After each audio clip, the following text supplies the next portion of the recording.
What is going on, everyone? And welcome to a special, and I mean special, edition of Houston Texans football. You see the title, it's called Podcast Battle. Now, this is between the H Town Rundown and the Titans Coliseum podcast. Boys, real quick before we start arguing and threatening to kill each other, can we just all agree it feels good that football is back? Yeah, we Yes, almost getting sir. some Yes, sir. offense Most kicking in definitely, full man. force. I'm It's gonna been go ahead and all let the Titans crew introduce themselves first. Started with Mr. Leonard. Go ahead, boys. Let us know what y'all do and how long y'all been doing it. Yeah, no, Leonard Firestone here, man. One of the co-hosts of the Titans Coliseum podcast, man. We've been doing this 3 years now. Man, we're on all social it media. feel like a year, man. I mean, shoot, this train racing by, man. But talk your talk. Yeah, so man, it's been a blessing, man. We had a lot of people on the show, a lot of former players, a lot of connections we wouldn't think we'd had many years ago. So, just to have this platform, be able to talk about the Titans and cover our favorite team, man, it's been a blessing and a journey and a fun ride for sure. All right, y'all ready for me? Okay. Yes. Oh, man. I thought you were gonna be like, "Hey, RJ, go" or something. You know what I'm saying? But nah, my name RJ Ellison, man. You know, you see me on Twitter, man. I'm the crazy Titan fan, man. Being real loud, my personality. But you know, at the same time, man, it's good to do this podcast, man. I love doing it with my two co-hosts, man. These boys, man, they always bring the fire, man. We got our own personality, so it always makes it a good show, man. We all authentic as well. So good to be on the show with you guys from up there in Houston, man. Good, ready to talk some trash. Man, I'm Morocco Taylor, man. You know who I am, Mr. Yeah, motherfucker himself, man. And first and foremost, man, appreciate y'all having us on tonight, man. But man, we've been doing this, man. It don't feel like 3 years. Haven't really been 3 years though. It's like 2.5. 2.5. God, Hey, even with that, man. I mean, shoot. When you love what you're doing, man, I mean, it don't even feel like you doing it that long, man. But hey, fuck all that. I'm ready to get to the shit. And now we move to the top of your screen, and there's a reason why we're on the top, baby, because we're the AFC South Absolutely. champions. We have two channels up here on top. I'm gonna let the H Town Rundown crew introduce themselves first, starting with Jules. What's going on, fellas? You know, we're gonna represent Houston very well. We're gonna have this battle with the Titans. Let them know that we reign supreme in the AFC South now, yesterday, and for forever. Forever, baby. Forever. Forever. Hey, Crazy. y'all already know this is your boy AD, the host, founder of H-Town Rundown. We here to kick ass, take names, just like we did last year. You know, we kicked that ass, and we took it after y'all tried to take our name. So we're gonna go ahead and we're gonna talk about it, man. Let's talk about it. Let's go. My name is Ruben Calabella. You can find me on YouTube. Just type in 713 Houston Sportcast. Titans Coliseum podcast. The reason why we came here today, and AD's about to bring up the clip, right? So I've seen some blasphemous takes in my life. But when I see something like this, it ruins my day. It ruins my day to the point where I almost want to come home and argue with Tennessee Titans fans. AD, do you have the clip, or do fans just remember it? In the Go words ahead. of my boy Royal, I got a plethora of clips. So we're gonna go ahead and let's run it, man. Thankful that y'all got a quarterback that y'all can build upon, man, because y'all know how y'all do with quarterbacks, Texas fans. Now, y'all don't want to talk about that, but you know, you had the whole thing with Deshaun Watson. He was destined for greatness until y'all got the passing around NBA forms and, you know what I'm saying, trying to, cater to this man's needs or whatever. I mean, come on, y'all. This is too easy talking about Texans fans and their foolishness. I was just gonna say, man, y'all just make sure y'all keep CJ Prescott out the massage parlors, and if he does go into the massage room at the facilities, y'all make sure he has a battle buddy. You have somebody with him. Hey, let's roll to the next one, because that CJ Prescott, that right there. Is there more blasphemy? Is there more malarkey that I have to watch? Reckless running for no reason. Reckless, uneducated, unstat-filled, just bad opinions about our team. Okay. Hold up, Give us our Jules. colors, Let him man. run it. Like, why does that matter? You have a good team this year, bro. And guess what? We can beat your team. We can beat the. Do you not see how much talent we got on this roster now? We can beat you this season. We may not sweep you, but we most definitely can beat you in the football game. It don't take much. The Panthers beat yeah. them last year. Bro, I just It know don't listening to take much. these. Bro, I just know listening to these damn Texans fans talk trash right now this offseason after being good 1 year. It's like listening to a little kid that just learned how to cuss and just fucking it up left and right. It's like you don't even know how to use this shit properly. You don't even know how to talk this shit. You misquoting everything. They just like, we're not worried about you, but you're in a Titans podcast talking some shit. Clearly, you worried about something. Man, they Man. man. But they got Hey, man, we PJ ain't got- Stroud, we ain't got shit no more, we man. never We- seen we- them with a we good done with this. quarterback before. Like we done seen what Matt Schaub in his good years. We done seen Deshaun Watson. We done beat him multiple times. No shit. We But got y'all one ain't- more. But y'all lost to got Case one Keenum more. though. They We go. got one more They clip. stay doing this. Bragging about division. The best of titles. 4 teams. They brag about division titles like it ain't a choke job behind each and every one of them. I mean, come on, what are you saying? That's No, not That makes y'all look that's an worse. embarrassment. That makes How y'all many- look how many worse. Y'all division won a titles- division. Y'all won a division that many amount of times and still can't make it to an AFC championship, bro. You got an easy ticket to the playoffs. Bro, Like, that don't even matter, bro. Look, let me say this, man. Go ahead, AD. Let me say this. Let's get it understood. You motherfuckers want to talk about choke job. Let us not forget the 2-yard line against the goddamn St. Louis Rams. If that ain't a goddamn choke job, I don't know what the fuck it is. Oh, I that's mean, what it's I'm not talking about. technically Go a ahead, take that, RJ. Go ahead, take that. Right? Go ahead, take that. we didn't It's have easy. the lead though. Like y'all was up 24 to nothing. I don't give a damn. Number one seed I in don't all give a terms. fuck. We had to come back that whole playoff run. That whole playoff run, we was underdogs. We had to come through there, come back and win. Music City Miracle. We had to go out there and beat the Jags for the 3rd time of the year. The only 3 losses they had that year.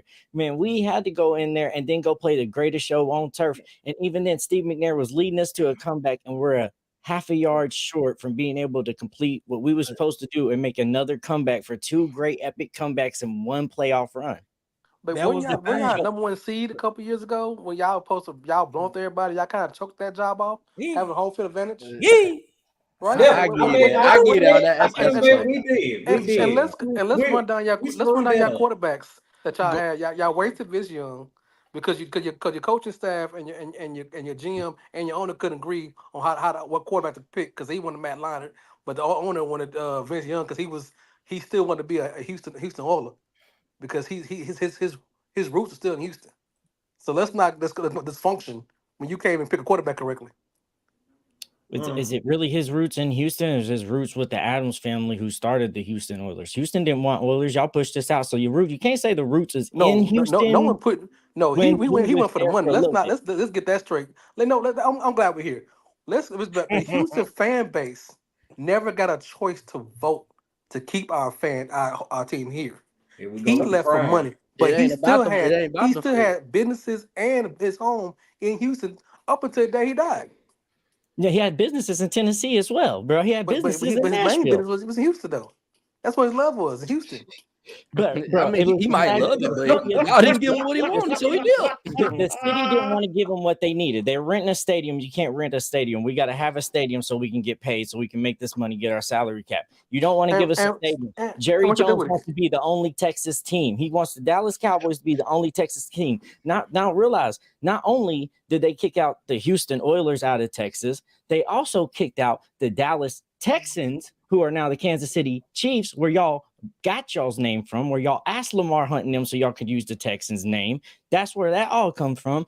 Jerry Jones wanted to be the only Texas team, and he had his friends on the little commission board say, hey, don't sign off until Houston Oilers get in a stadium. I guarantee you Bud Adams will leave. And that's exactly what happened. That was y'all was born. And see, this my thing right here, man. Y'all like 12 years Texas old. fans, they trying to turn this into a Houston, Nashville thing when, in all actuality, it's still Titan fans in Houston. Now, don't sit up here and tell me no lie like Oh, it's all Texas down here, baby. Yeah, no Bulls on horns or whatever the fuck y'all be saying. All that old dumbass Hold shit. on, if you gonna quote it correctly, it's Bulls on Parade. Because Well, we ain't gonna never whatever forget. the hell We ain't y'all gonna never got forget. going. Y'all goddamn slogan is tighten up. Then that's Yeah. hey, that Tighten is chicks up. synonymous with Yeah, what the tighten fuck up, y'all man. gotta be doing is tighten the fuck up. That's what So, the fuck it is. You can't also y'all can't say that it ain't our history either because the guy right next to me here, Leonard Firestone, he's an Oilers fan. he liked the Oilers and he came here to Nashville like you supposed to, with your franchise, with your favorite franchise, and come support them where they at now, man. So you can't just say that because we still got a bunch of Titan fans that are Oilers fans. So you can't just say that you guys don't know nothing about their uniform. Y'all know nothing about Houston history because we do. That might happen. Most of our fans, like, man, I gonna say most, Half but y'all don't Y'all even learned this born shit in the when book. Level Blue was Y'all popular. learned that shit in the book. I wouldn't. y'all ain't I'm not ignorant. speaking for myself. Love Your I'm Blue from is not Nashville, just so Love Your Blue is not all the Oilers history. Love Your Blue is 2 years of Oilers history. It's just It's 2 not. years. It's not. just Love You 2 Blue is a bro. 5 or 6 year run that Copeland with Houston as a theme color. That's just not a order But situation. It's a Houston color. Even the who cop owned cars will love you blue back then. bro, Yeah. see, I everybody's don't. cop cars was Love Your Blue. New York, Seattle, Chicago, all of them was Love Your But we Blue ain't back talking then. It about wasn't that. just We ain't talking Houston. about But that. my We talking thing about is the Now with the we blue, ain't right? talking about So that. you Okay, guys all blue, right. you So guys let's blue move on uniform. from the history lesson because Yeah. y'all tried to Hey, we can embarrass go all us with night about those this. jerseys and we spanked your ass with Case freaking Keenum. I want to go to another take that Leonard said, and I'll let AD have this one. He continues to compare CJ Stroud to Dak Prescott. And it's now multiple streams that he has compared CJ to Prescott. What are your thoughts on that? Fucking bullshit. That's what Okay. the fuck it is. I mean, Hey, what's bullshit about it though? Like they got the No, same no, numbers. man. I Like want what to do you hear it. mean? I They want to play hear the it. same. Hold on, nah, listen hell to no. Okay, Yes, okay, they okay. do. Hell AD, no. I want to hear let the Y'all AD know Texas go. damn man. well CJ Stroud don't play like no motherfucking Dak Prescott. What is Dak? Come What is on. Dak and C? What does CJ do different from Dak? First of all, Dak was a running back when he first got in there. Let us not forget what the fuck he did in Mississippi State. He was a fucking running back playing quarterback. He He was wasn't a a fucking running back playing bulldozer quarterback. He was a quarterback playing quarterback. running back. you. Whatever. I'm He was a just saying, dual like threat He CJ did. quarterback. on the He Cowboys. was You a sit up there okay. hating on Since y'all Dak want to like get He that. plays PC like about CJ it, Stroud. He was a he dual threat Go ahead, quarterback. AD. Go ahead, AD. He was a dual threat quarterback, and he ran more than he fucking passed. And I know the stats say different, whatever, but that was where he was more effective in the game, running the football and breaking away plays. That ain't CJ Stroud game at all. CJ Stroud is a fucking decisive fucking killer in the pocket. That's something you cannot say about no fucking Dak Prescott. So why he didn't kill the Ravens? Who? CJ? Yes, CJ. We had one weapon that actually was on the No. field against the So now you Ravens. got one weapon. That shit One crazy, way. bro. But against everybody else, y'all got Nico Collins and y'all got We Tank didn't. Hill. Okay, Thank okay. God. We So didn't this have is Y'all that. got this is where that. you Tennessee Titans fans just fall off because you don't know exactly what CJ Stroud went through as a rookie. His starting offensive line did not play one game together. He lost Tank Dell about week 11 to the Denver Broncos. His only two options at the end of the year were Nico Collins and Dalton Schultz. He didn't have a running game. So when I hear Leonard say, oh, this dude's Dak Prescott, let me go back and look at this Dallas Cowboys team and look at what they had. I see three all-pro players on the offensive line, a left tackle, a center, and a right guard. The Houston Texans had none of that. Like I just said, their starting offensive line did not play one game together. They had a Pro Bowl / all-pro at running back, Ezekiel Elliott. The Houston Texans didn't have that. Their starting running back was supposed to be Dameon Pierce. It ended up being Devin Singletary. Now, wide receiver, Dez Bryant, I'll give you that. We had a wide receiver good of our own, Nico Collins. So when you compare CJ to Dak Prescott, this is when I know you're not doing your research. Because if you put Dak Prescott in the situation that CJ Stroud was in, he's not going to be successful whatsoever. But CJ Stroud showed that it is him. He was the offense. And when you compare Dak Prescott to CJ, it just goes to show me you don't know what you're talking about, and you're just looking for the views and you're looking for the clicks. Okay, so if Bobby that's the case, Slowick you know, is the hold on, I got offense. you. Correction. Bobby I got- Slowick was a first-time offensive coordinator. Yeah, Oh, Cal- All right, so what coordinator. about Hey, Dak never Prescott, bro? called From plays only had who's one before he weapon. got Oh, in. hold on. Who's Respond to coaching that, for you, Leonard. though? Respond to that. Okay, so if he had all this, if Dak had all this talent and all this star studded and all this everything, He had did that have that He did talent. have it. It's Name- it's did not have a that secret. talent. Yeah. So the talent made him is what you saying. No, Let him talk. Hold Let on, Firestone wait, talk. wait, Let wait. Firestone talk.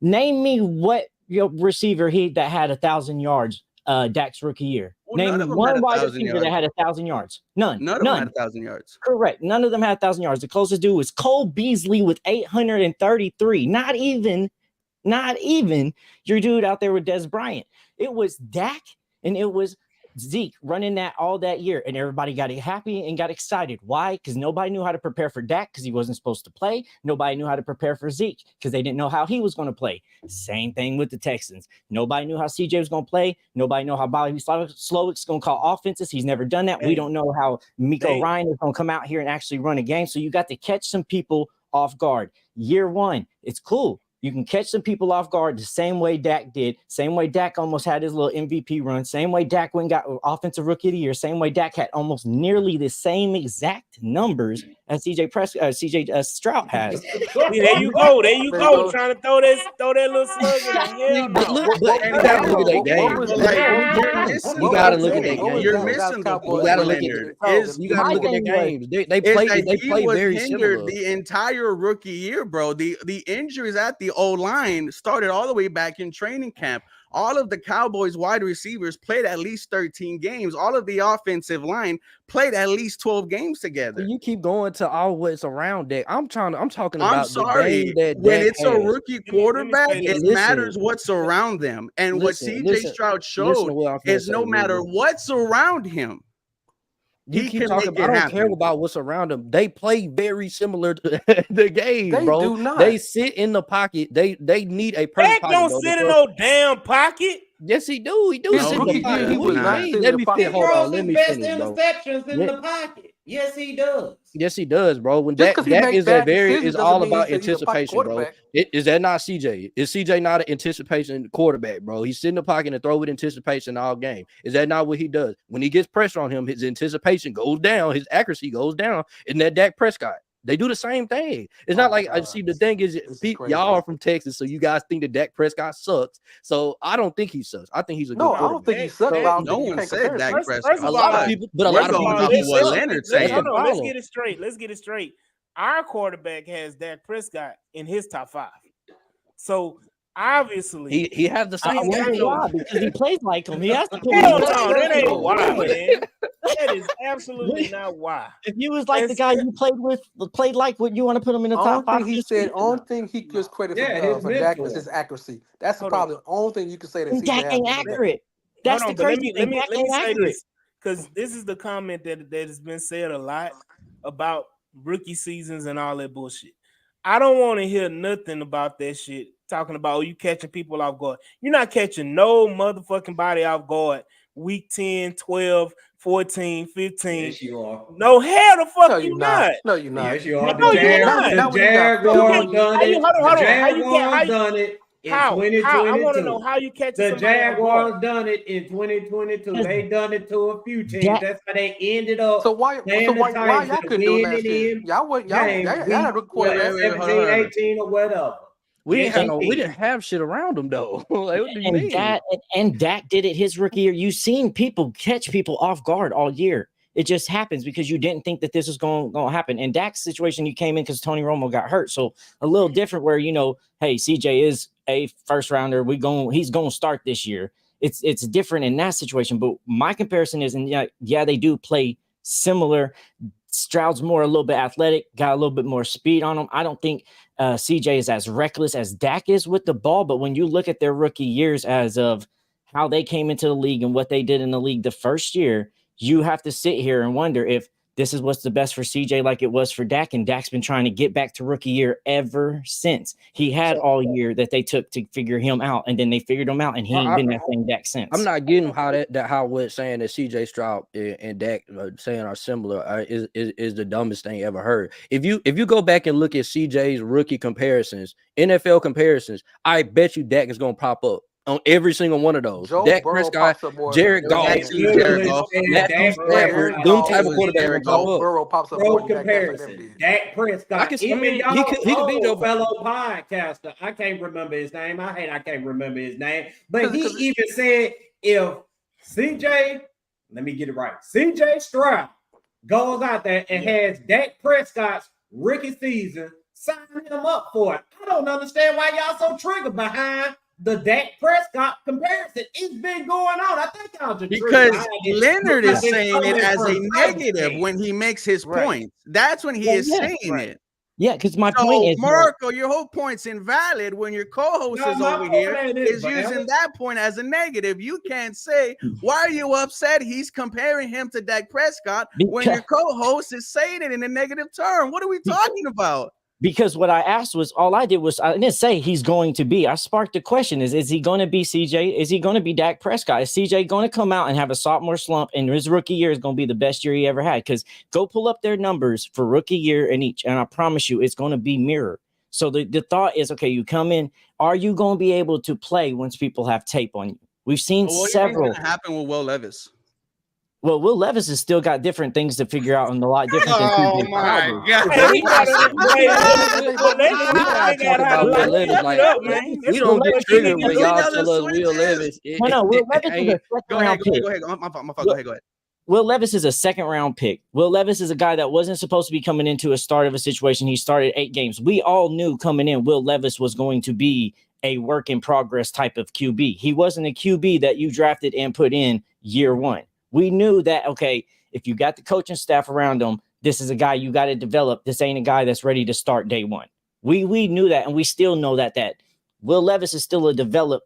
Does he have things that make us excited that, like, okay, this can be the guy? Yes, absolutely. This is the things why we need to put things around you to absolutely put in to see if you can not have all these excuses like last year, bad O-line, no talent. You ain't got all that now. We got you O-line. We got you some talent. There ain't no excuses. Go out there, ball. Go out there, play. See what you can do. Because if this is the year for it, Will Levis, if you're going to be the guy, this is the year for it. If not, we ain't got time. You're a second round pick. We don't have another 5th-year option like a first rounder does. So we're on a shorter leash to try to figure out what Will Levis is or isn't. Yeah, y'all got CJ Stroud. We're trying to figure out what he is. We don't know what he is. Hold on. Go ahead, RJ. Yeah, I was just saying this season we're not putting Will Levis in no top 20. You don't see us doing any of that. You know what I'm saying? All I'm saying is this season we trying to figure out what he is. Now we believe he can be good. I mean, he got all the intangibles, quick release, big guy. You know what I'm saying? No Diddy. He got the arm strength out this world, could put a ball anywhere, but he needs to work on his decision. Bro, I got it. Man, we can't talk about we cannot talk football and Will Levis right now because of all the foolishness, man. I'm not gonna get into it, but hey, you the know, comment right know. there, it's this the comment for me, man. The boy said, yeah, Will Levis release was as fast as that video. Hey, that O-line was horrible last year, bro. That was So here's my question about the CJ whole today.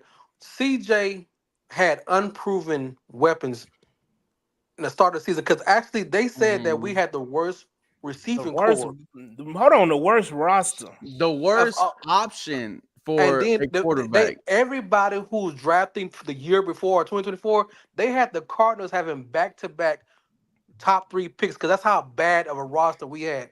So you could say that. How can you say that Dak and CJ had the same situation when Dak walked into a winning situation and we had to prove every game, every step, and CJ made Nico Collins better than what he was. Jules, they're not looking at the Hold on. Dak got drafted to a 4-win team, just like CJ Stroud. Let's get that out the way right now. Let's not sit up there and act like the Dallas Cowboys was coming off an NFC championship game or a Super Bowl. Hold on, but they were the year they were a before Super Bowl they contender. got Dak Prescott. Hold They on. were not a Super Bowl contender the year before Dak Prescott came there. Go Only check reason the why record. they hold on. only Can won 4 you games. explain why they won 4 games?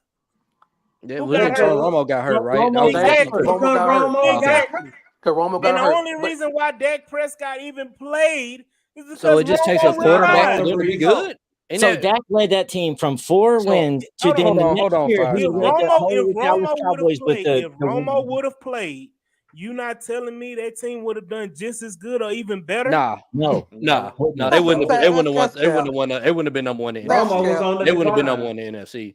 They would have been good, but they wouldn't have been number one in the NFC. Nah, But I was Romo trying to explain to y'all because y'all trying to So make you this saying roster Dak that you, Prescott is the reason why they were number 1 in the Dak NFC? Prescott elevated that team. Yes, he did. Yeah. Him and Ezekiel He Elliott that did. year. Go He ahead, won RJ. with RJ, that. RJ, They go had ahead. competent Yeah, you can't quarterbacks sit there. play when You can't Dak sit there and replaced say he didn't Romo. elevate that Romo team was that at the year. end of his career. Romo was out there getting injured and getting, the hell beat That out man of had him. one of It the was best rookie not a seasons good we've ever situation seen. at all. Like, Go and ahead, that's RJ. what I'm saying. So look, now y'all for y'all, because y'all trying to make it seem like y'all had the worst roster that ever exists, and I find that complete BS. Because at the end of that season, that you guys won 2 games, y'all was damn near beating the Chiefs, the Cowboys. Y'all beat us. I watched y'all at the end of the season. No, Y'all, we beat y'all all the time. That's not Yeah, case. that's We're not- common. that's y'all was common going play. toe to toe with the But- Kansas but- City common Chiefs. play. But no, Some I'm of I'm y'all, not gonna like, do that, I gotta bro. give And them then in the that, though, off 'cause season, some look, freaky- go listen ahead. what all y'all did in the off season. Y'all got hella shit in the off season. Y'all got Ooh. Dalton Schultz. Y'all got D'Amico Ryans, Bobby Slowick. Y'all Facts. got a whole new All coaching staff. unproven. Y'all got CJ Stroud, Will Anderson. Y'all drafted Will. Rookies Like, bro, and y'all did not have the unproven. worst roster. Like, y'all can't be doing that. We bro. had rookies. English They probably gotta They still had minimize rookies themselves in to their make first themselves year. seem What are better. you talking about, y'all dude? had a good secondary, bro. Like, y'all had freaking Who was in the secondary? Who's secondary? Bro, y'all had Stingley, y'all had King, y'all had How many No, games no, did whoa, Stingley whoa, play? stop, stop, Steven stop, Nelson, stop, stop, Scott How many games Petrie. did Like, Stingley come play? on, bro. Like, Stingley we been not gonna hurt do for that. 2 How many years. games did Jimmy Ward play? I don't know how many. he Okay, played. then just say you don't watch it. Just What say you you don't mean? know I what you're watched the talking you in our about.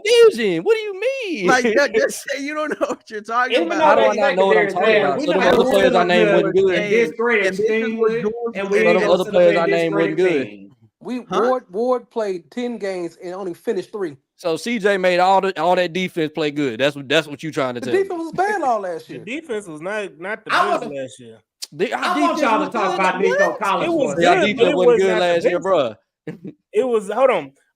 was Our defense last year, if you want to go stat Y'all wise, tell was that lie, actually bro. worse than the year before with Lovie Smith. Oh my god, Man, nah, bro. Y'all had so many people finally reach their potential like they were supposed to have been, Who? but before you guys Name me got a one. good coach, you Name guys me had one. Christian Harris Who? finally step up. Exactly. Freaking, But you had coach- Stingley step up. Will Anderson played like he's supposed when he to was play. healthy. Hmm. No, let's go. You say Y'all picked Chris up Harris. Derek Barnett too, and he was playing good. Like, Yeah, come we on, cut bro. no week 12, man. He Like, was it's, cut. But I'm saying y'all trying to make it seem like y'all ain't had no defense, bro. And that's wow. Y'all had Man, one of the forget all- best defensive line in the South. Like, what do you man, mean? forget all oh that, my man. god. I wanna South. talk Oh about my Nico god. Y'all Collins. didn't? In the South, Over your own D line, Jefferson. Our D line, the our monster. D line is good, Jeffrey but was it hurt ain't last year, majority of better the year. than He was Will playing- Anderson. Who else y'all had on that D line? I'm trying to think. hold on. The fact that you gotta say who else you had means we ain't had fucking best line. What are we talking about? Okay, Morocco had a question, man. You said about Nico Collins. Yes, I want to hear about Nico Collins because every Texans fan I talk to seems like Nico Collins wasn't shit until this season. Yeah. And honestly, I mean, I ain't gonna say I always been high on Nico Collins, but whenever he played against the Titans, I noticed Nico Collins was making plays. I would always say, like, dude could be nice. Dude may be a problem, but He could be nice. Yeah, we had so if I could Davis take this Mills. one, yeah, go ahead, Jules. He had Davis Mills, and he was often injured. So when he actually got a quarterback that can give him the ball like he's supposed to, he blossomed. But no one knew that before the season started. So just so y'all I agree know, with that. Like Nico definitely stepped up this year. Nico didn't play. But Nico didn't do it play again. more than 8 games in the season his first 2 years. Yeah. Like he didn't even play a full NFL season his first 2 years combined. Even But, I Devin mean, Singletary had his best season with y'all too. So don't try to make it seem. I mean, I granted y'all run game could be better. You know, it could have But been better last year. So, but- so But to me, RJ, that what goes into Huh? What you say? I said, but that goes into evaluation of a player for me too, though. Even though you're ever like, especially this year after Nico Collins had a good year, yeah, he was injured the past 2 years, but that still has to go to the evaluation of a player that health concerns is a big deal for him. So okay, yeah, good, you had 1 year. Now we need you to stay healthy and do it again. Like it's an NFL that you can come and show up for 1 year. That's why the average NFL player lasts 3 to 4 years. Do it consecutively. My thing is, you guys, so you're saying it was bad to pay him based on the way you're talking? I think so. How much they paid him? That I mean, you got to keep him around, but the money was high in my opinion. Yeah, not signing him was bad, but the money was a little higher than I would think for him for having just 1 good year and 2 years that he didn't even finish the season, or you finally got over 1,000 yards. So Firestone, let me say this: by the time it's all said and done, by the time we get to next offseason, it's gonna be like top 15 contract. With all these contracts it's about to get, people getting paid, it's gonna sound like a cheap deal by the time it's all said and done. Is it still gonna be a cheap deal if he's injured on the sideline game in and game out though? Yeah, it's still gonna be he signed a team friendly deal. Literally, he signed that deal, and the next day Waddle signed, and Waddle signed for like $9 million more. They in the comments saying we overpaid for Calvin Ridley. I just don't agree with that, and especially with the contracts that we're seeing. I don't think we overpaid for Calvin Ridley. Now that we look back at this deal, because his contract just looks better and better every time a new receiver gets signed. Same thing with Nico Collins. About Nico's, and Nico's is cheaper than Calvin Ridley. I think the Nico deal is that's not overpaid, and he's only 25 years old. Yeah, I don't think that's overpaid. But can he stay? Everybody saying Ridley's a bum. I don't know, bro. He's not going to be a good. It's not going to be a good contract if he's on the sideline. Yeah, that's especially just how we're about to use Ridley. I don't hold on. It's not going to be a good contract for y'all if Ridley keep dropping the ball too. So he's not going to be our number one receiver.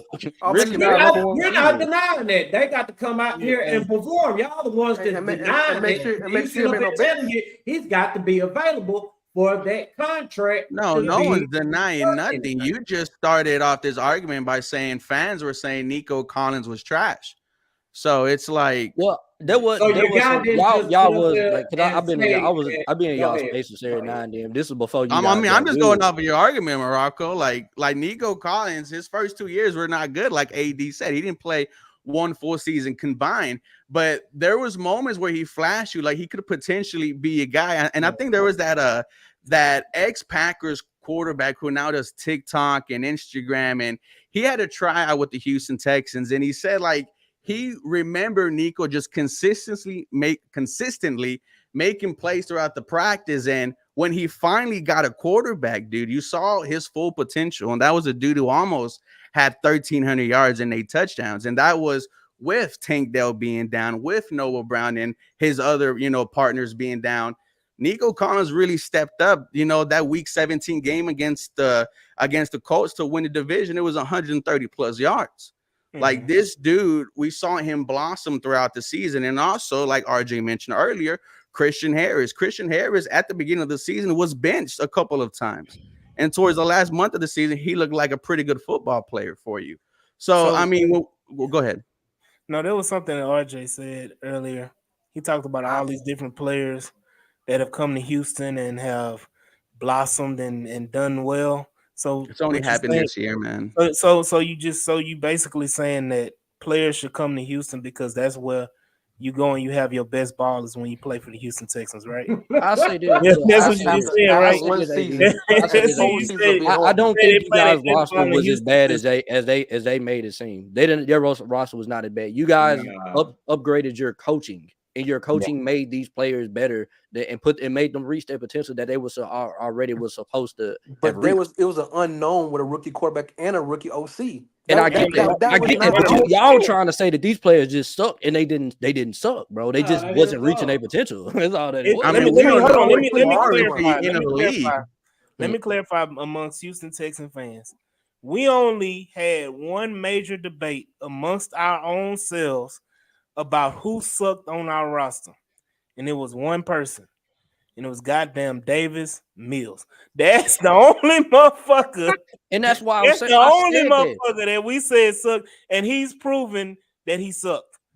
But see, I'll say this, though, but y'all AD. I've said that multiple times we played y'all, bro. And this is when we were winning 10, 11, 12 games. And every time we played the Texans, you guys would keep up with us. And I'm like, bro, how are these? I'm like, this team is good. They quarterback just sucks. You get what I'm saying? man, Like, it's I like just if they get any type of a good quarterback, they can play with anybody. You know what I'm These saying? division games are always going to be close. You know, that's Yeah. football.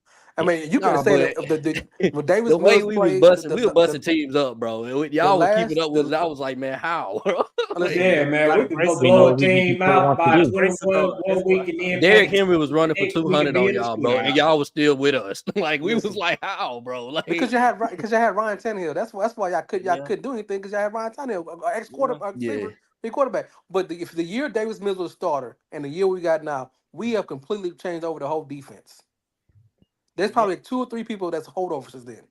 Yeah, that's why I don't get when y'all say y'all didn't have a good defense last year. Y'all's defense was ranked 12th in the NFL. How is that not a good defense? definitely I good just defense. said stat wise. The year before that, it was ranked 32, bro. So Yeah, it but was we like were the talking jump about we last saw year. We was talking about insane. It was like we didn't expect this type of jump, and I don't think that's the point that you guys are understanding. Is we didn't think we were gonna have the offensive rookie of the year, the defensive rookie of the year, and the finalist for coach of the year, because that doesn't happen. So what we said was my expectations 5 to 7 wins. Show me what you got. The same way you're talking about Will Levis year 2 was the same way I was talking about this year 1 for CJ. But no, they were beating teams as early as week 3, putting up 30 against the Jaguars and putting up 40 against the Steelers without your offensive line. And it's just like, what the hell do we have here, man? It was a moment where every Houston Texans fan sat down, looked at their feet, looked at their hands, and said, is this real life? And that's what it was when you had CJ Stroud, because you saw that he was without his O-line, he was without a run game, and Tank Dell, and this cat was balling. And see, that's been my whole point for my comparison thing is that if you took your own fan base by surprise, how the hell do you not think you took the NFL by surprise? That a lot of people didn't realize what you just said yourself as a fan, we didn't expect all this stuff. How did you expect these teams on Sundays? That majority of these teams was like Texans, they suck. They're the worst team this year. We ain't even got to worry about them. A lot of that teams was the notion going into the season. Remember, Stephen A. Smith was on. But you're talking about preseason, Firestone. We talking about during the season. All season. I know. I think all season, a lot of teams didn't look at Texans like this was a team. They looked ahead of a lot of teams, and they shouldn't have done that. And I think that was a lot of teams' downfall too. Why some of the Texans games beat some of the teams that they shouldn't have, that had better rosters than them, but you still came out there and beat them, because I don't think a lot of teams realized that. All right, you should be watching film on Texans this year. You should be I think too many teams started realizing you could have figured it out too late. So Firestone just admitted that the Tennessee Titans did not watch any film on the Houston Texans. I didn't say that. That's the excuse on why they got their ass beat. I didn't say Tennessee Titan. I said a lot of teams. We played y'all at the end of the year. We played y'all twice. We just wasn't good last year. I'm gonna keep that shit on. Well, yeah, we got our ass beat we couldn't block shit. Head coach and the offensive line that was a straight turnstile. And that's why we as Titan fans are confident in this season, because our coaching definitely is going to get better. I promise you. We are coming with a brand new scheme. We're not run passing no more. We're coming to throw the ball on the whole division. Like, I'm telling you this now, and we're playing a 4th place schedule, and you see what kind of offseason that we had. We have a brand new roster than what we had last year, bro. And that's why we're laughing at teams that's trying to compare last year to this year. We're a totally different team. You know what I'm saying? Hold on. That's a good segue. That's a great segue. So but I want to say this too. Damn, I lost my train of thought. Go with the segue. Fuck it. Nah, so I was just gonna. So what I wanted to do is ask, the opposing fan base about the off season. So you bring up the type of off season that you have, and if I miss out anything, let me go. You guys brought in Calvin Ridley. You guys brought in cornerback L'Jarius Sneed, an all-pro corner. You guys brought in Tony Pollard. You guys brought in the center, Lord Cushenberry, I do believe. Outside of those 4, are there any other big ones? Cheetah Bay Woozy. Yeah, Cheetah Bay Woozy. You got Tyler Kevin Murray. Boyd. He's a former 1st round draft pick. Didn't work out. Yeah, but too well. That's not a big hype about. Yeah, so Tyler we're Boyd, not hyping him up. We in wait and see mode with him. Like, Yeah. Let's not It's give not him something.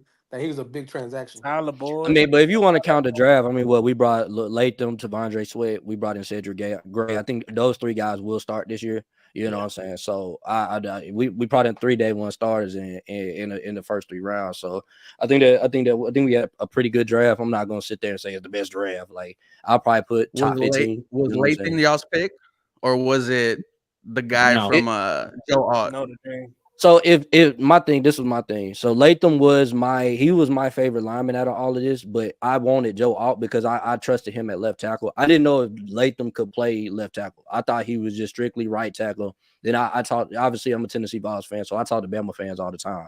And they told me that he could play left tackle once we drafted him, because I was like, okay, so if he could play left tackle, then it's cool. Bill Callahan also said that he wants to put him at left tackle. So he trusts him there. And I mean he's a stonewall, man. He'll stonewall you. You know, so I will say this: Alabama does not have that great of track record on offensive tackles.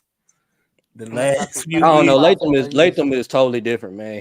That dude, bro. When he put his hands on you, you're not going nowhere. You're not going nowhere. We can't go off of that, nigga. I'm not I mean, even going before with we What's got the point Derrick for the Henry, Lions? Said the same thing about we him. were saying Alabama had, bad running backs. Alabama running backs didn't work in the NFL. So They said I mean, Alabama they quarterbacks even wasn't said good that either. about Like, Justin Mark Herbert Ingram. whenever the Chargers drafted him. They were Jacobs. talking about Oregon quarterbacks.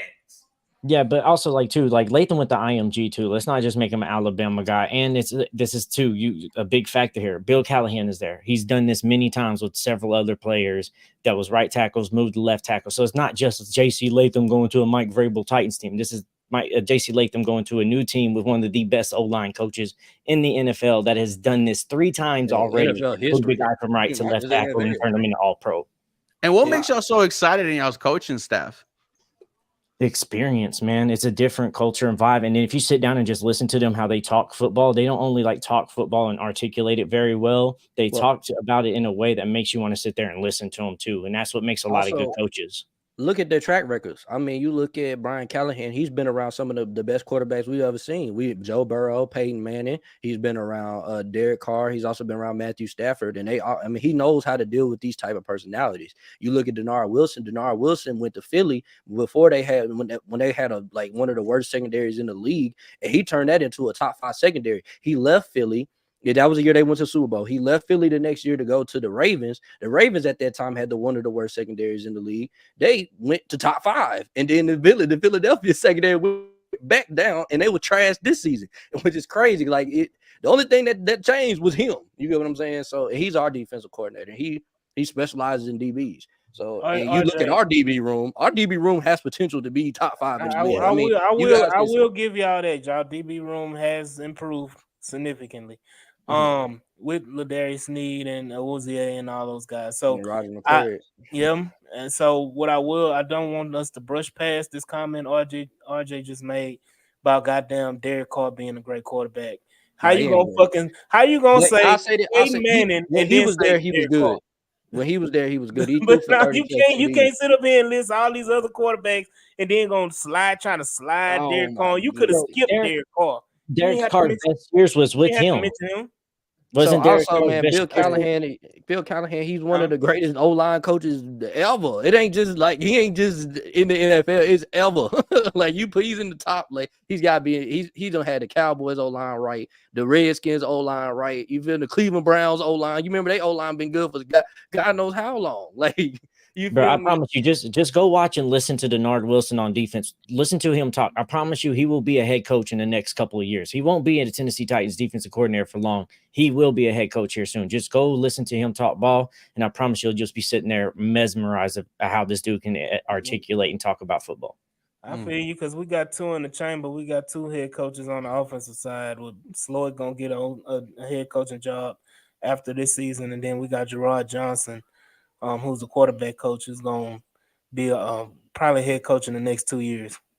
Yeah. So, and I mean, we got Nick Coles as an offense coordinator, which I didn't think too much about either, but you listen to him talk, he's the same way, man. They just understand football and they know how to explain it and break it down to you so you can comprehend it. One caveat, you can talk football X and O's backwards and forwards, but when it comes time to get on that field, Your ass don't know what the fuck you doing and play calling and game situations and all that shit. Y'all gonna be some pissed off motherfuckers talking about what the fuck is he doing. He talking all this good shit and getting us all riled up and hyped up and everything like that, and get on the field and call a timeout in the motherfucking first quarter when y'all on the fucking y'all about to score and just do some dumb shit and just call a fucking reverse on some dumb shit. Just do We that. expect And a I'll learning speak curve, on it. okay? I'll speak on that. So, I mean, I've been telling my fellow fans, like, look, y'all, I mean, it could get ugly before it gets better. So, I mean, you got to understand that, yeah, I mean, they coming in here, new philosophy. It's the philosophy that we've been needing all these years or whatnot. But at the same time, it's going to take a while for, the chemistry to, develop between Levis and, Ridley and Boyd and everybody else even on the O line and in the secondary. It's going to take a little second for that chemistry to gel. So, I mean, When you say a second, you mean like a year or 2, 3 years? No, I'm talking season. I'm talking about during the season. season. It's not gonna take, if it takes 2 years for chemistry to gel, I mean, we suck. CJ did it in 4 games. So I'm the first couple of games, the first maybe 3 games, maybe the first month, maybe a little ugly, but I'm looking for October, November. I need to see this thing going around this time. I need to see guys out there acting like, I know exactly what I'm doing. I know where I'm supposed to be. There shouldn't be, any, pre-snap penalties or no confusions in the secondary. It shouldn't be any of that in the middle of October. And I'll say this, look, and I'm with Morocco, man. I do think the Titans, looking at my schedule, I said the Titans are starting off 1-3, but I do got us winning 9 games. I said we're gonna finish. We're gonna finish strong. Yeah, we won 6 games last year and we were fucking terrible. Like, you know what I'm saying? We added all this talent. So who are you beating? I do got us beating y'all week 18. So I put that out there. Well, I mean, we're gonna be sitting everybody anyway. Yeah. That's a giveaway. Nah, Y'all win. That's a giveaway. Not for the Titans. I ain't got y'all. I actually got y'all coming out hot. Let me say this. I actually got you guys going out with 7-0. That's what we got too. 7-0. Yeah, we got the same. Hey, but I will say this, man. The Titans actually, made some moves and they did some things, and it all signaled to me that they said, holy shit, we got to keep up with the goddamn Houston Texans, because ain't no way in hell we going to be able to contend with the Houston Texans if we keep this same bullshit that we keep running back year after year with goddamn Vrabel. Like, that's basically what the hell happened, is that y'all saw the Houston Texans. Y'all saw what the fuck we did. Y'all, let me take this one again, man. Y'all see what the fuck we did. Because we ain't even got to talk about what the fuck we did. We still talking about what the fuck y'all did. Okay, so let me go ahead and take that one right there. The moves that the Titans made this season, it was, about the division as a whole. It wasn't just strictly the come on. Let's be real here. Let's be real here. Let me talk because that's not the only damn team in this division. See, you're gonna make me turn up in here. We don't want to compete with the division. Y'all are not the only damn team in this division. We also got swept by the coast. We got to deal with the coast. Unlike Houston Texans fans, we actually acknowledge our rivals within the division. We still got to deal with Jacksonville, even though we beat them and stopped them from going to the playoffs last season. They still beat our ass when we went to Jacksonville. These moves are not about only the Houston Texans. These moves are being made to contend with the whole division and outside of the division, if in case we do make a playoff run. So the best, let me say, the best move that y'all make all season was having Burks play special teams. I think that was the greatest move. Y'all coaching staff and scouting guys, scout department finally said, hey, we got us one, man. We got a gunner. We traded away a top 5 receiver and then drafted Burks. And you know what? We finally find a spot for him. The best move y'all made was making a special teams guy. I Yeah, appreciate y'all what's the very wide much. receiver room? He has to move somewhere, man. That wide receiver room too deep now for y'all. I'll say this. It- Look, it is- I'll say Doesn't that this. suck though? Like, like to be honest, because like this is the AJ Brown replacement and first round pick, and it hasn't even remotely worked that. I'm not trying to throw shade or anything, but it's just Y'all like tell her what it that was is. the This shit was trade. trash. What it is. That's like, why we fired him as a now. GM. It was the trash move, Yeah. and Amy took out the trash, and Callahan's he's in the process of taking out the trash with Traylon Burks. I mean, it is what it is. I mean, if Traylon Burks wasn't trash on the field, they wouldn't have went and signed Tyler Boyd Or Calvin Ridley. But I'll say this, and Go ahead. I was just trying to say this before. Keep but, going. I do believe that Tennessee Titans will compete in this Or division. if you- anybody else. Like shit. Oh, I was saying, look, man, the last 3 games of the season against all 3 of y'all. So it's like, bro, we gonna either ruin somebody's season or somebody's gonna ruin ours, or we gonna win the division. It's gonna be one of them 3 somehow. And I Because think- playing all 3 teams at the last part of the season, the last 3 games of the season is freaking ridiculous. But somebody's season gonna get ruined, bro. I'm gonna let you know that now. We are gonna be a dangerous football team at the end of the season. Morocco said it. He said that we don't acknowledge the other teams in the division. I just want to take a quote from a former Houston Texan who's currently a Tennessee Titan. DeAndre Hopkins. We feel God, homie. That's it. We won't feel nobody else. We feel God, homie. That's it. I mean, that's cool and everything, but I'm talking about, when we talk to Houston Texans fans, we ain't worried about the Titans. The only thing we worried about is the Indianapolis Colts, which y'all been saying that shit for a damn long time. I mean, like but that that's with the really Jags. what it is, and it's not really a dish at you guys. It just sounds like you guys are hurt that you're not in the conversation. It's not that we don't acknowledge the other AFC. I don't really care. We don't acknowledge you guys. I'll say this, bro. I'm gonna much, keep this shit that's 100. pretty This much all the season, argument, of this all season, bro. We just learned that we've already known this, but we just start caring what everybody else say about the Tennessee Titans, bro. Like we at this point, bro, they always wrong about us. They say that we gonna be sorry. The year that we went to the AFC Championship, they told us we were gonna win 2 games.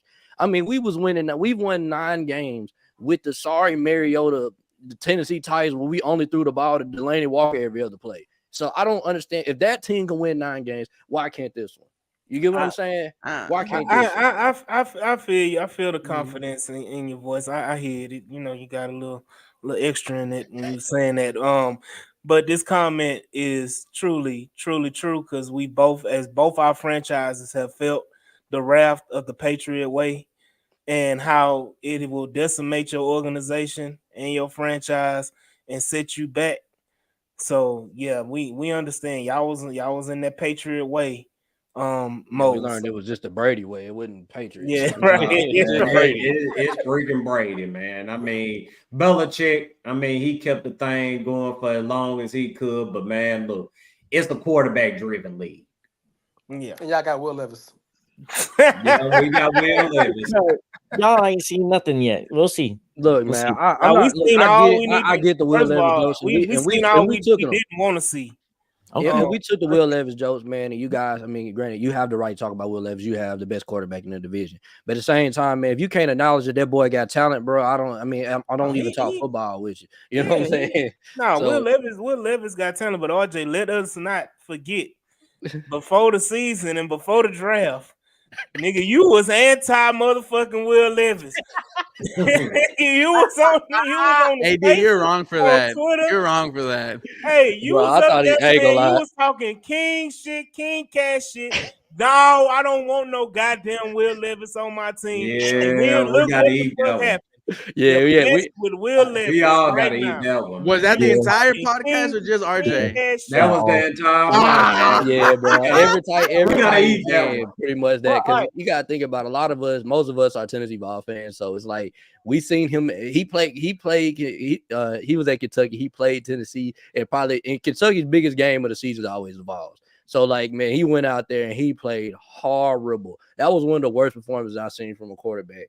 And I was like, bro, I don't never want that guy to be on my team. And we drafted him. So I was just like, man, it was terrible. Yeah, we we got got to to take surprises, right? Now he's gonna surprise us. and for me, it was the fact that like at that time we just got D-Hop and Derrick Henry and stuff. I was like, this is a project quarterback that's going to take a couple years maybe to develop and work around, especially with a Mike Vrabel coaching staff that ain't truly developed a QB. It might even be longer. So I was like, that's not a risk we take with that guy. It wasn't that he sucks and he wasn't good. It was for what we're trying to do. If we're truly trying to keep Derrick Henry around, we're truly trying to win a Super Bowl with the D-Hop and the Derrick Henry window at that time.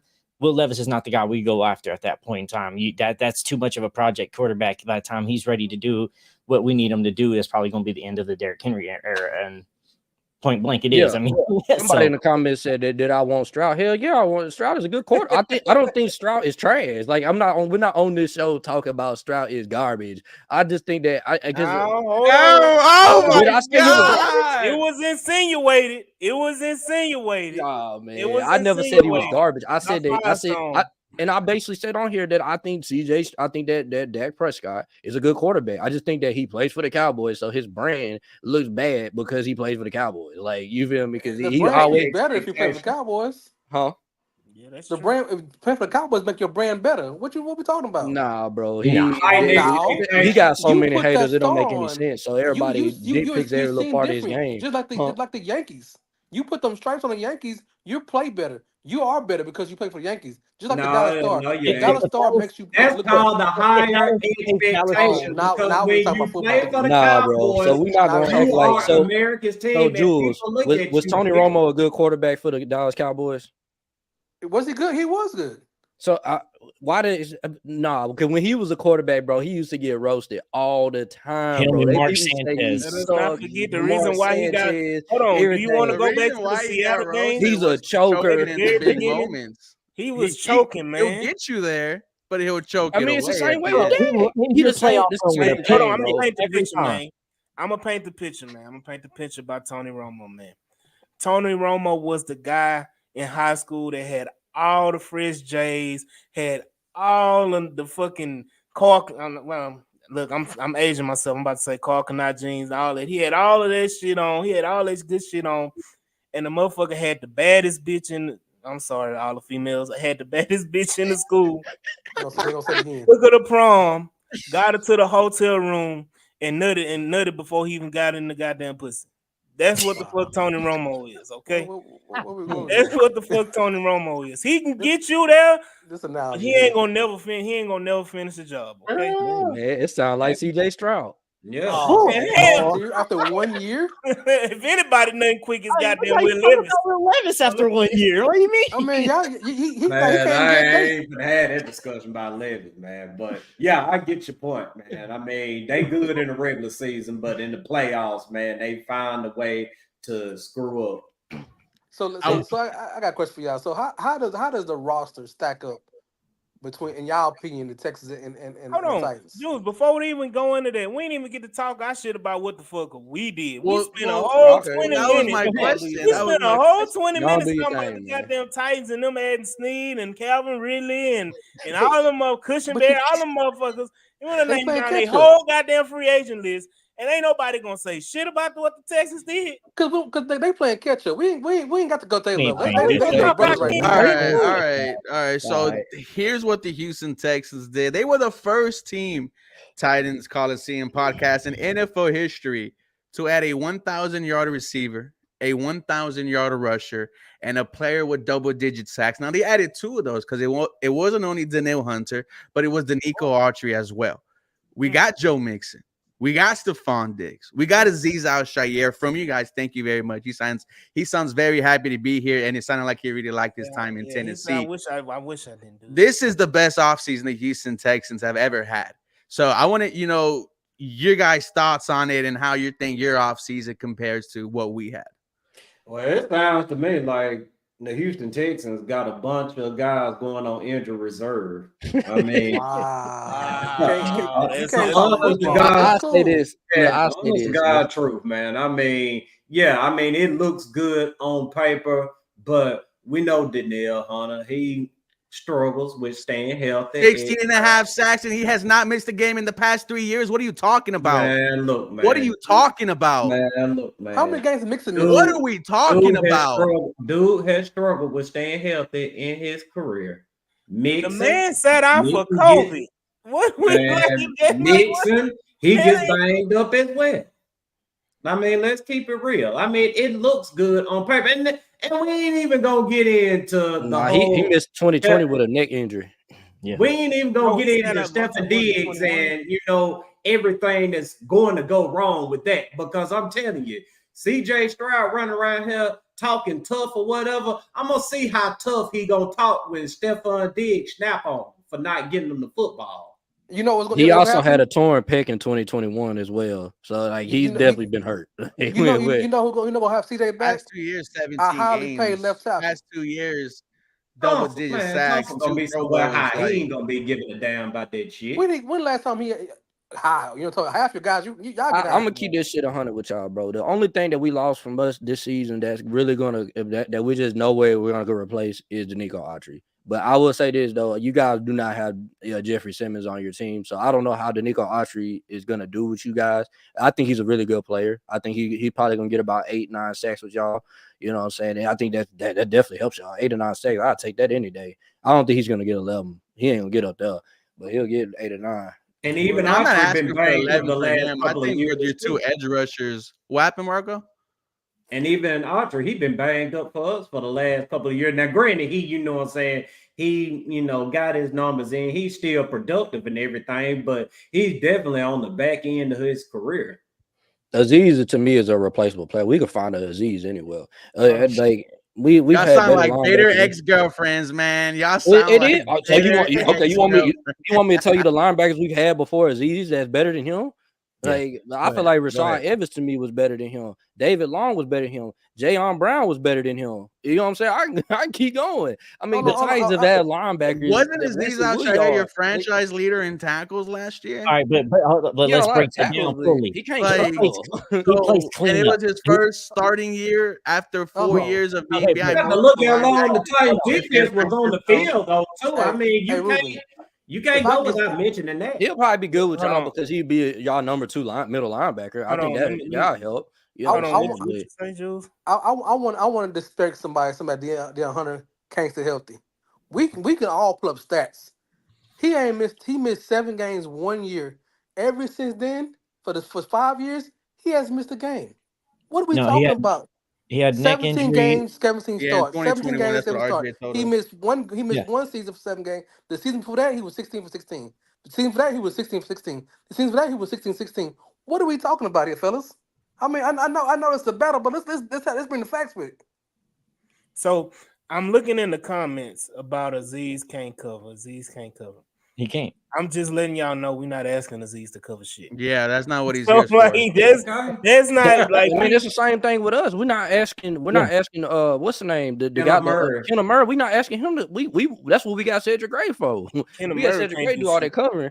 Yeah, Kenneth Murray can't do anything. Kenneth Murray would knock your ass the fuck out. He just can't. He just stupid. He just straight up in on him, man. He's Titans in his life. Talking about a buzz. What's crazy is that we had Denzel Perryman, who's a similar headhunting type ass linebacker, on our squad last year.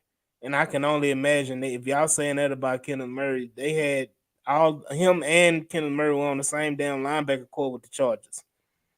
That's why. But nobody did good at the Chargers. Name any player that played. Joey Bosa was bad on the Chargers. Is he a bad player? No player.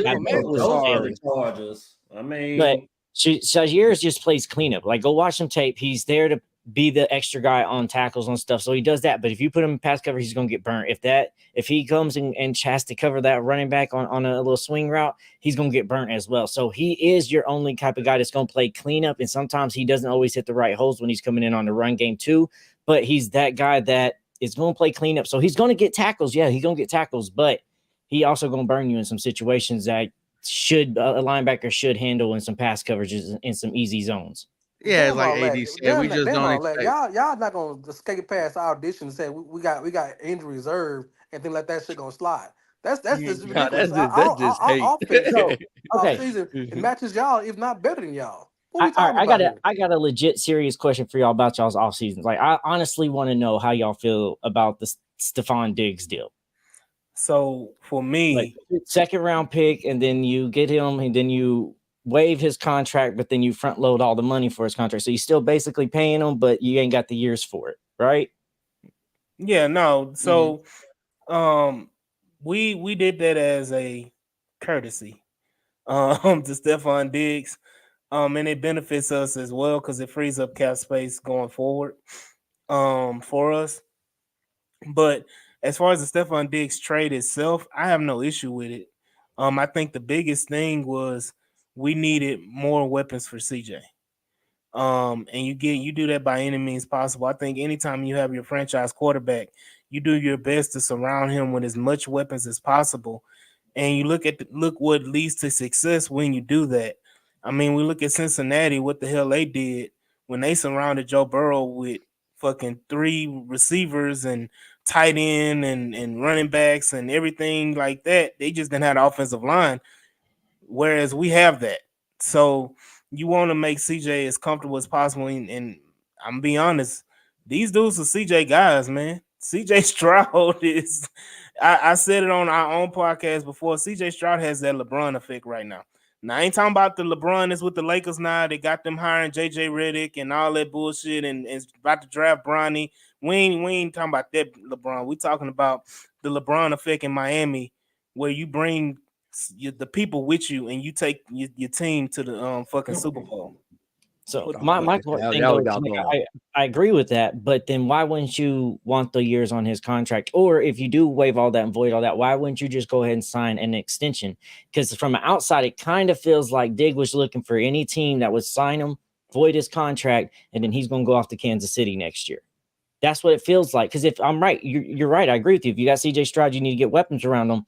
You wouldn't trade a second round pick for a 1-year guy when a second round is usually a good wide receiver pick. But it wasn't a second round pick that you owned because you traded out of the first round pick and regardless.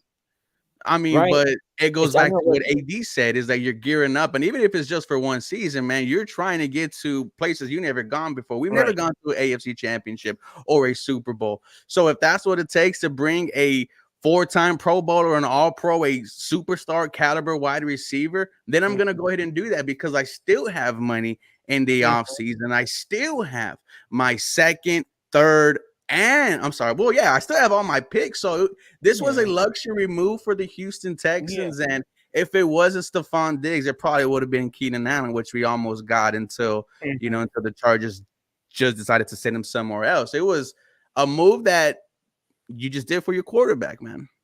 Yeah. I mean, it's a good pickup. A lot of moves that we've made. I mean, Kay Stover got on our local radio and made the point that CJ and him were talking that day before the draft. What was it, day 2, day 3? Before the draft about what needed to be done for him to become a Houston Texan. So like CJ is working behind the scenes, and what's crazy is that that's how lethal he is, that he's making these moves. Like we got Tank Dell because of CJ. Like we got all of these different pieces that you're talking about because of CJ. And so that's just a benefit, man. Like I don't know. I like I said, the LeBron effect, man. He's about to take us to the ship. We're about to go ahead and knock two or three of them bad boys out. We'll let y'all, celebrate. We'll let y'all come. We'll let y'all come to the parade. How about that? Well, don't expect Diggs to go off and y'all play us. So that's how we talking this offseason. Y'all boys sound like the Cowboy. Well, listen, I'm real Dak Prescott-ish. And the Cowboys. Y'all sounding real cowboy like, bro. I'm just saying the Cowboys got a Super Bowl roster every year. Look, don't cuss me like that, man. Don't cuss me like that. Diggs is more likely to go to Cowboys than go to Chiefs. Yeah, play with his brother. Yeah, I think he won the championship. I don't know about that Diggs shit. I mean, granted, he's a good player. I'm not denying it. I don't even care. I got him for one fucking year, man. This is what I have him here for. Just 1 year. From everything. They start throwing the ball to Tank Dell and Nico too much, bro, and not to him. Matter of fact, him and Tank are really close, surprisingly, from what we learned. And this is where I go back and say that, Stephon Diggs wanted to be here for a while. He mentioned when Tank Dell got hurt, how he was just in conversations with them right there. Then we heard the stories about Stephon Diggs at the Pro Bowl talking to a former retired Houston Texan wide receiver about the city and the organization. Then Laramie Tunsil on his YouTube channel, they were somewhere, I think it was Cancun or something, and Stephon Diggs was with them the entire time. This whole process felt like it took months, even though we had like it's crazy that we got him. I'm not worried about the diva aspect just because it's 1 year. And so I want to play this clip from Stephon Diggs today when he met with the media, just on his mindset, man. Y'all see it, everybody good? Hungry, if not even more now, because I've had a taste of, the playoffs and getting close and that kind of thing. And I see their mindset and the things that they want for themselves. And, that's everything I always wanted for myself. So it's always like a little chuckle inside when I hear him say, I want this, I want to do this. And I'm like, you're going to get all of that. You know what I'm saying? Just keep working. And, obviously the young guys that we got, they work extremely hard and they definitely like uber talented. So being around them just like that, like I said, it's a breath of fresh air for me. And it's just like, also being a vet, and I've seen it. And I've seen a lot. I know what it takes to be successful on the field, and I know what it takes to win. So I'm trying to bring that mindset each and every day. Yeah. I love it. I know y'all used to having y'all diva quarter receiver attack your quarterbacks. I understand because Will Levis got attacked by Hopkins a couple of times because that's the opposite way of belief. So let's. I know. Don't not tell lies. Jumped on D-Hop if I remember correctly. Not tell lies. Will Levis got on D-Hop on the field and got in his face and was yelling at him when he fucked up a route, if I remember correctly. If I'm D-Hop, I'm not letting a rookie to me like that. Who did? Go pull up the tape. Y'all want to put y'all get the Levis jokes out now. Y'all been through it. I know y'all been through it. The whole quarterback and beef him. We got about 3 more months, man. At least Levis jokes, man. But as we come to an end, gentlemen. Hold on, but before we got one more topic before we go to the end. We addressed it. The goddamn City of Houston uniform. We talked about that earlier. Go ahead. We did. Let's talk about CJ Stroud talking like he in Canton already, man, on these podcasts. Dog. That's what we. Hey, man, if you let me say this. It would be just as excited as we are. Right. Hold on. Let me say this. If, like Ruben just said, if Will Levis had the same season that goddamn CJ Stroud had, and it took y'all to the playoffs, to the second round of playoffs, when everybody was talking about how bad Will Levis is this, and that before the season and all that. If he did the same shit to CJ Stroud, y'all can't sit up here with no straight face and tell me y'all wouldn't be sitting up here with y'all chests out talking all kind of king shit. Yeah, we would. We'd be talking shit. We wouldn't. No, we ain't. But see, that's the thing. We're not talking about y'all. The fans are supposed to do that. The quarterback is not supposed to do that. Why the fuck not? Why not? What other quarterback has done that? Justin Herbert had a great season. It's the NFL, man. He already got a target on his back. Wasn't Philip Rivers the greatest trash talking quarterback on the field? Just because it's on a podcast doesn't mean it's different. Doing it on the field. You can do it on the field, but on the podcast, hold on. Everybody, hold on. This is the thing. I've seen it in chat, and I've seen people say that. Well, you don't see Patrick Mahomes out there talking. Have you heard Patrick Mahomes talk? Nobody wants to hear Patrick Mahomes talk. First of all, that's the first thing. That's the first thing. Our point is that nobody wants to hear him talk. Yes, he's probably going to end up being the greatest quarterback of all time, next to Tom Brady. But ain't nobody want to hear Kermit the Frog goddamn talking all damn day. When Tom Brady talk bad about some. Lamar Jackson talk much noise his whole year. And he can't win playoff games neither, can he? Like what player goes out there and talks? I ain't seen a quarterback talk like CJ on outside of the field, bro. Bro, you don't do this as on Houston's back. Y'all, I swear, Houston the only people that don't see it, bro. You can't talk like that outside the field, bro. Now, when you on the field, you allowed to talk. You allowed to talk. This is part of the game. So him exuding confidence. That's not confidence. That's cocky. Bro, that's bulletin material, bro. That's not confidence. It's a thin line between cocky and confidence, ain't it? Okay, calling yourself a killer, bro, in front of it is cocky, bro. You don't people tell you what it is. Kobe never got on. Kobe never got on. What it is? Hold on. What if he wasn't lying? I don't know if he's a killer. I don't think he's proven to be a killer yet. I don't think he's proven to be a killer. People tell you that you're a killer. Nobody, you don't see LeBron be like, yeah, bro, I'm a killer. Like when you heard LeBron say that, when you heard Kyrie say Kobe that. said his second year when he only had few games on his belt. Kobe knew he was a killer. When you It, but he didn't say yourself, it though. There's a difference. There's a Kobe difference. You did know say when it. it. Kobe talk king shit. What are you talking about? I'm on talking the about court, yeah. off the court. We talking about getting off no the court. There's nothing wrong with podcasts talking and trash going on to the court. press on conferences the and field. saying a whole So if Y'all I'm just on mad because y'all podcast, quarterback hold on, can't Zaire play on Franklin TV. who started this trash talk on his podcast a couple of months ago. It was Zaire Franklin who started this. So, mommy, my QB's just responded. I get it. He was supposed to respond. He was supposed if to you respond. don't want your quarterback to be confident, then then that's okay. And gotta I'll just go back and say, I'm not tripping about the Zaire stuff. He's supposed to clap back at him. like He's supposed this, to clap back at him. You would be 100% behind him, and you would be hyped as fuck. And if, like AD said, if you're saying no, then you're lying. So okay, so what about look, I'm not even a Colts fan, but you guys lost that first game, bro. And he said he cooked the Colts. He didn't cook them boys, bro. You don't cook people in an L. Like I just don't that doesn't make any sense. What bro. happened week 17? Week 18. Y'all, he wasn't talking about that game. He was talking about the first game. Week 18. He talking about that first game. He said he cooked the Colts both games. He did not cook the Colts both games. He didn't. He's giving too many teams fuel for fire, bro. He talks on the field trash, which that's fine. You do that, but you're doing that on the field, bro. He's talking about the Colts.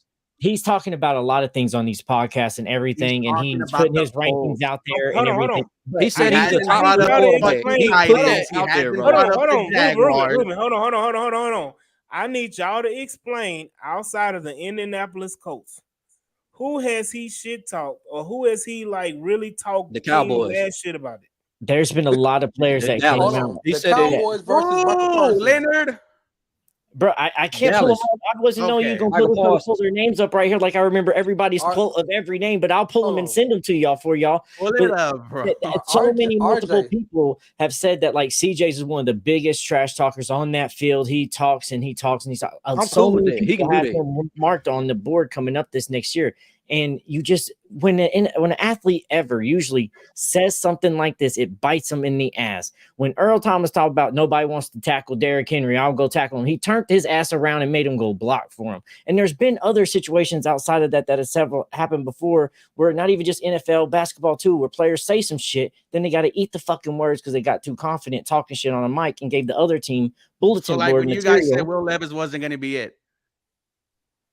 Didn't say it wasn't going to be it. We said we didn't want him on the team at the time. We never said it wasn't going to be it. We just said we didn't want him on the Titans. You didn't want him on the Titans, so hold on, bro. Before y'all get on us about this Will Levis stuff, bro, there was a half of y'all fan base that wanted Bryce Young over CJ Stroud. So we're not gonna do that, bro. Like, come on. RJ said the Cowboys, so we gonna back that up. They had a 3-month tour with him and Marcus Parsons after the draft in Japan. I got a whole goddamn series about to come on each other. That's not even a good comparison. What are we talking about there? Hold on, so if I'm tallying the shit right, if I'm writing the shit down, he talks shit about the Colts and he talks shit about the Cowboys. Who else? I think people got upset. People got upset when he said I'm number 3.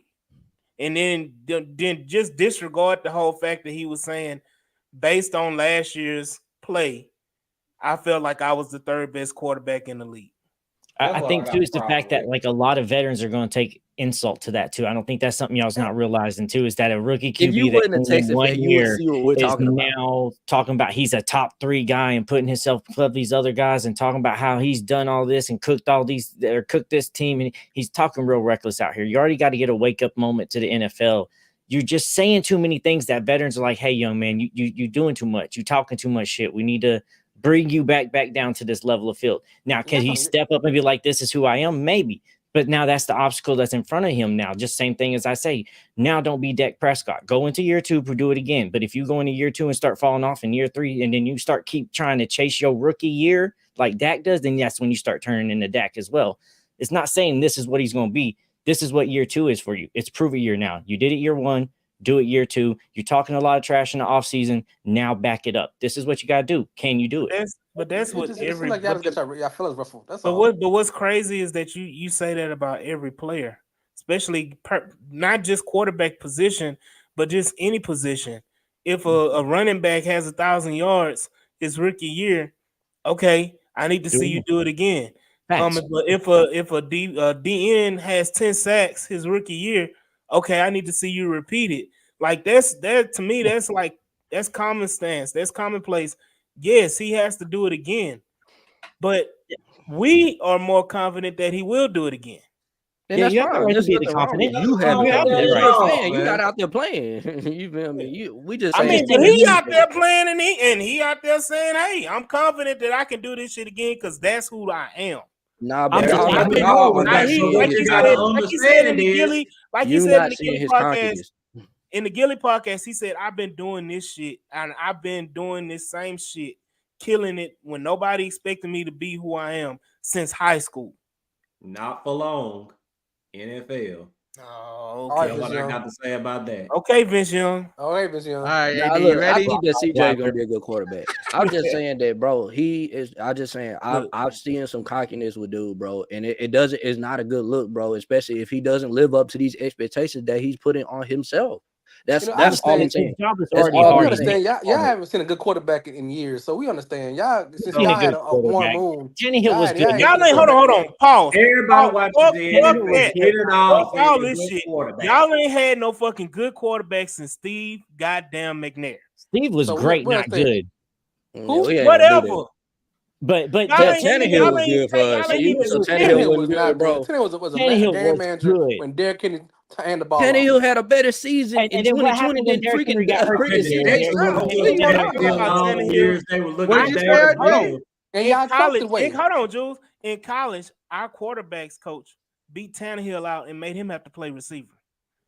So how great is Tannehill? He's a manager. Derrick Henry made Tannehill look better than what the fuck. And who was in the NFL and who was coaching a college team?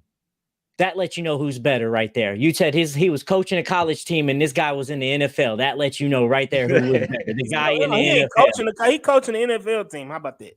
Okay, we're still coaching. He's not on the field. Because he handed the ball off to Derrick Henry for the last. That's 6 why I'm years. like, Derrick Henry saved Tannehill. Tannehill shouldn't have never. Oh my goodness. Tannehill is So a why come game so if manager. it was Let me all be- Derrick don't- Henry, why come Mariota wasn't doing the same thing? He looked terrible with us. You know what I'm saying? Mariota had that Manti Te'o, you know.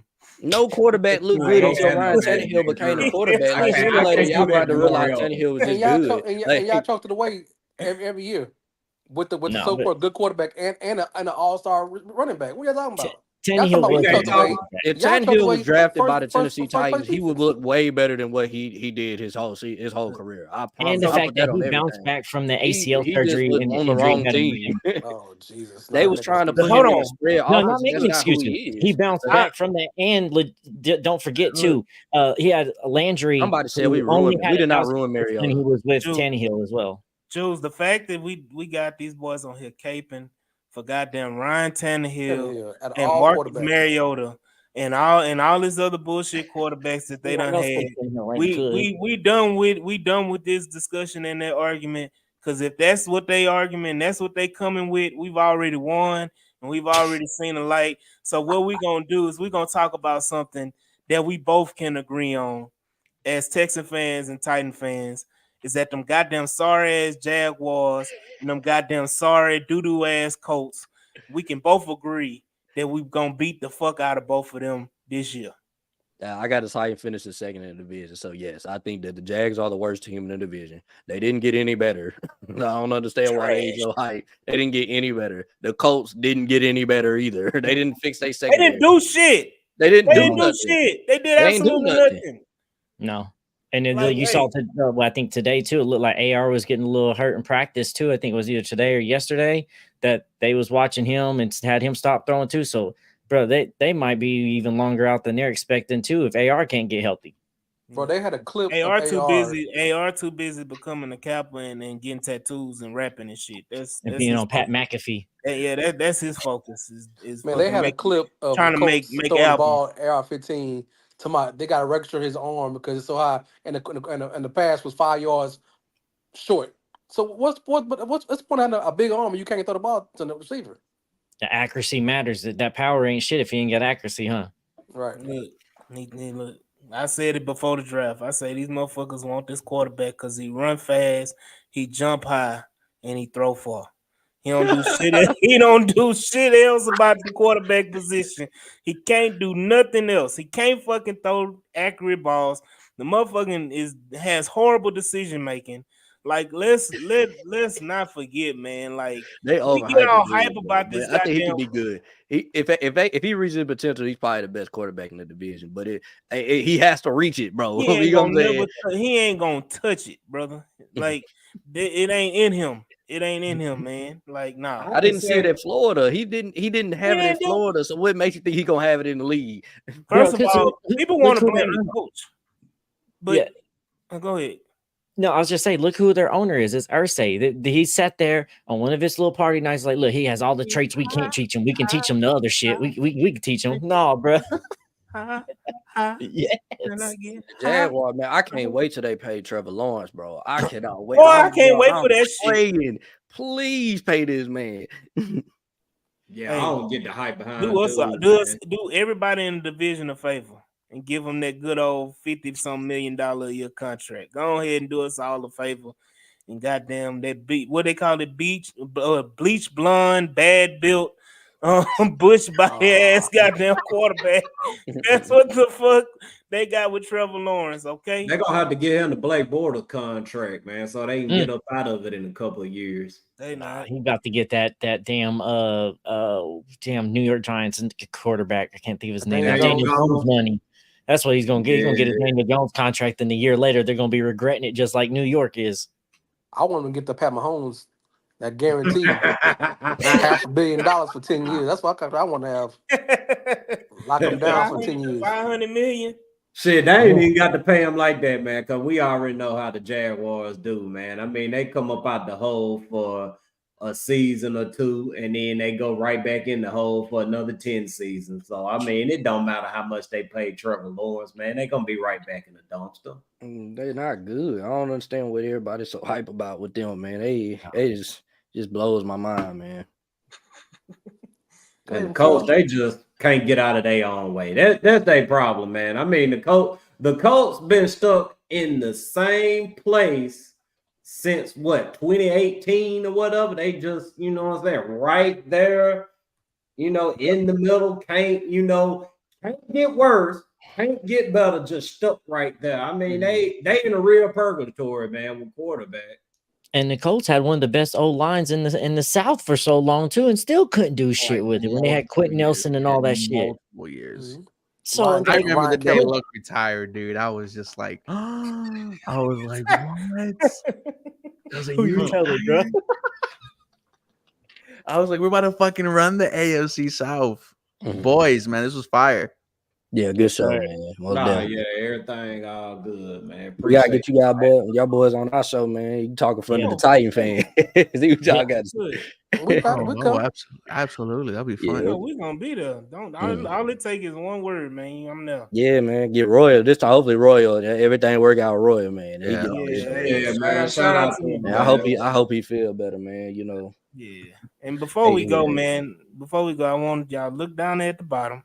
Go ahead and like, share, and subscribe to the podcast. Y'all see we all there. Me, Royal, Jules, Mike G, who couldn't be as well. Even Swan, Auntie Swan, of course, the Titans Coliseum podcast, RJ, Morocco, and Firestone, all there. Y'all go and follow those guys. They killing it as well with the Titans Coliseum podcast.